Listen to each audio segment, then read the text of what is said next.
selamatkan jiwa keluarga kita. Kenapa saya ambil ini? Menjadikan keselamatan.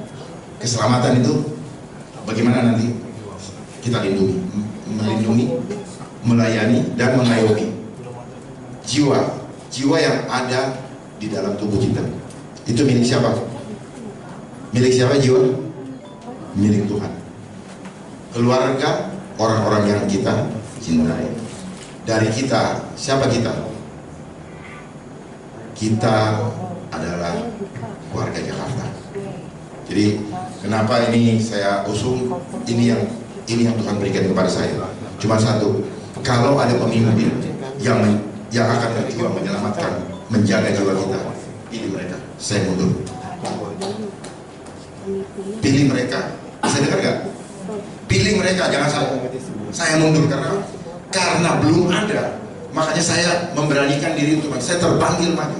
Bukan karena saya mau maju. Karena ini akan ada lagi pandemi kedua.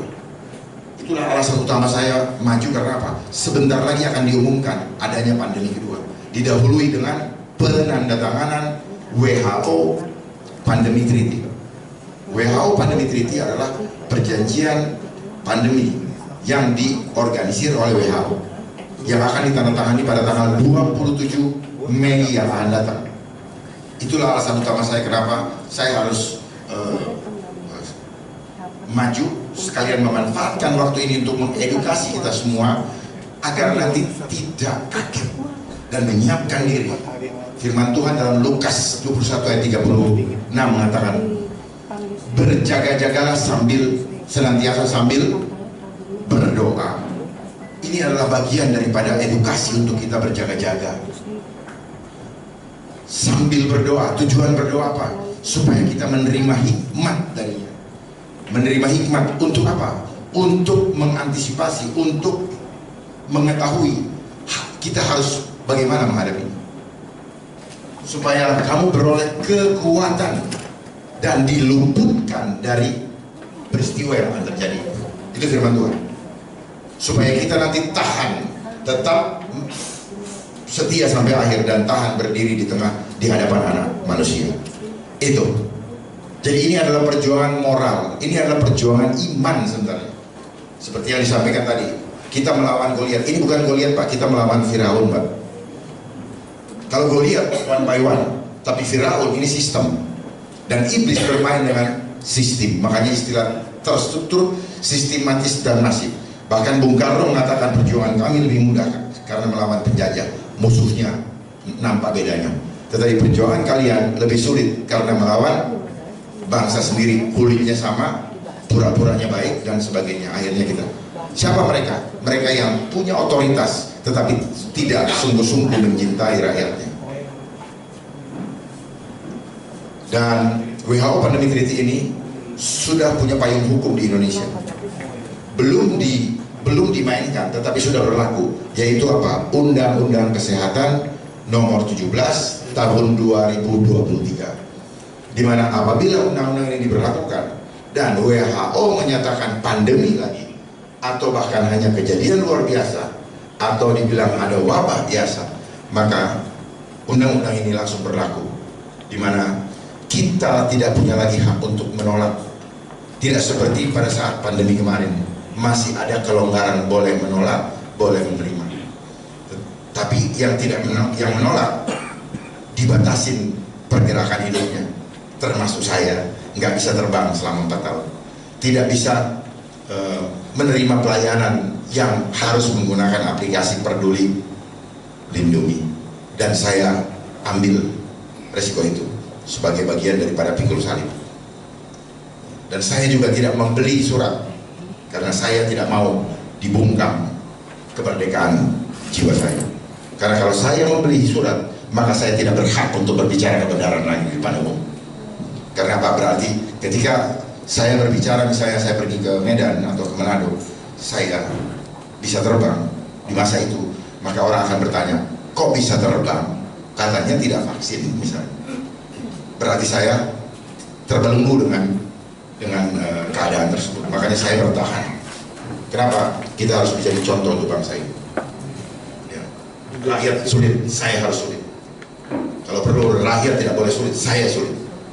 Seperti itulah nanti kita balik. Bukan rakyat melayani penguasa, tetapi penguasa dia ambil resiko itu, dia ambil tanggung jawab itu. Dia harus pusing mikirin rakyatnya, tidak sebaliknya.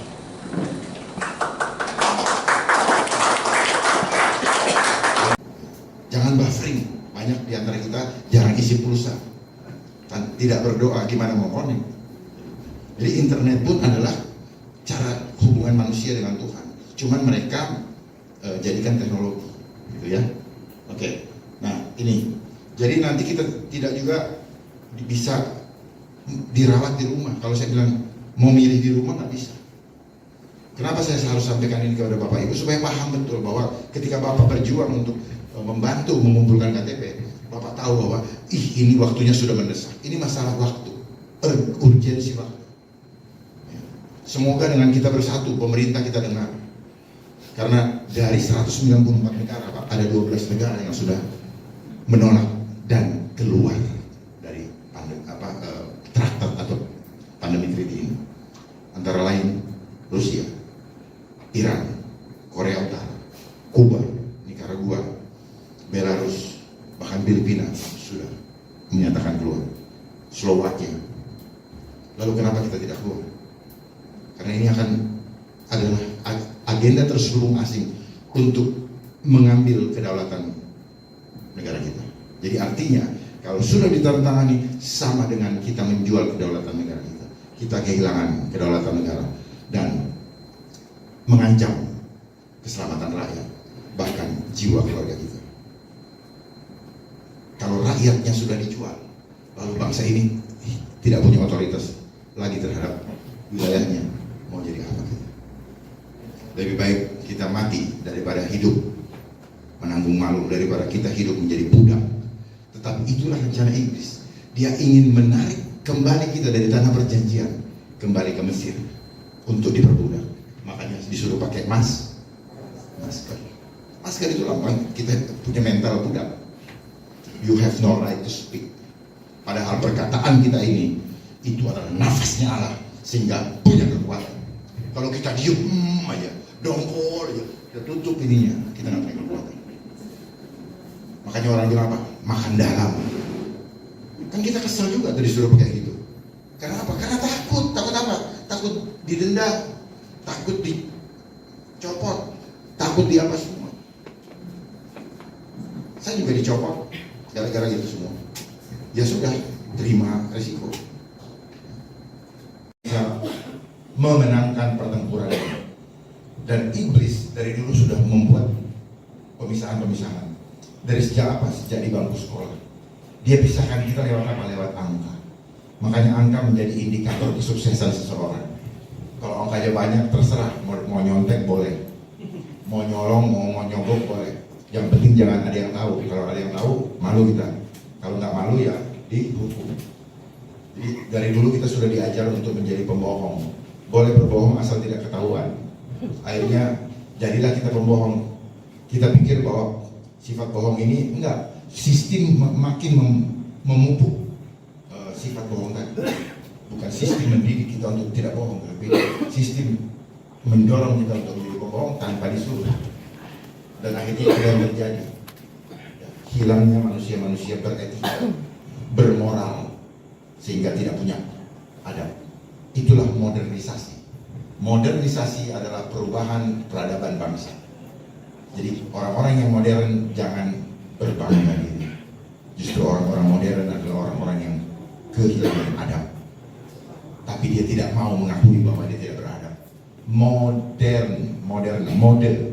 era nation. Jadi model perubahan bangsa. Ya, jadi pahami itu. Mereka selalu bermain dengan simbol, kode, kata-kata. Makanya dibutuhkan apa? Hikmat. Nggak punya hikmat pasti dibilang cocokologi, halusinasi. Itulah makanya firman Tuhan di dalam Wahyu 13 ayat 18. Barang siapa berhikmat, hendaklah dia menghitung bilangan, dia memecahkan sandi-sandinya iblis.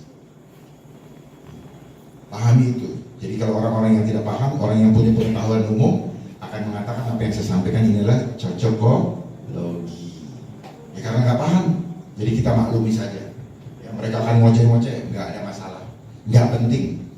Masa menjelang kedatangan anak manusia yang kedua kali, peristiwa Nuh akan terjadi lagi.